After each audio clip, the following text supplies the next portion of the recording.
Critical library mismatch involving the CL Auth module DLL. I'm Sophie Chen, a senior Windows developer, and I'll help you get your PC back to a stable state. As we look at the manual steps for CL Auth module, there is also a diagnostic resource for reviewing your overall system health. This is the CL Auth module, part of the Windows Client Authentication Framework. This library handles the secure handshake between localized system services and remote identity providers, like Microsoft accounts. It is critical for the Windows Hello and Microsoft Store sign-in processes.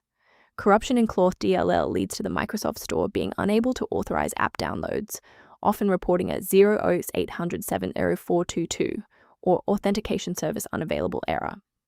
Since we've covered what this file is, let's move to the primary fix. This error typically indicates corruption within the Windows system core. I recommend launching Command Prompt with administrative rights and running sfc/scan now to automatically replace missing or compromised files, such as CL Auth module DLL.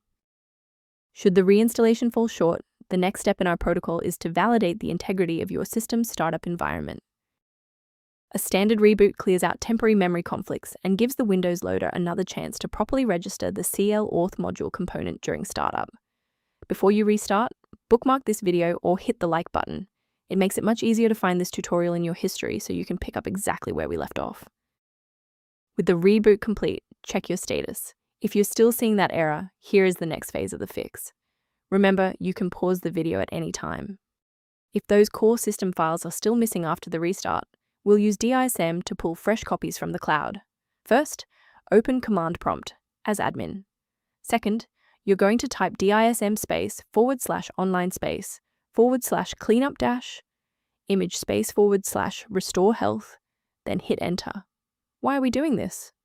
Well, this triggers a deep cloud sync to replace corrupted local system manifests with verified master files directly from Microsoft servers.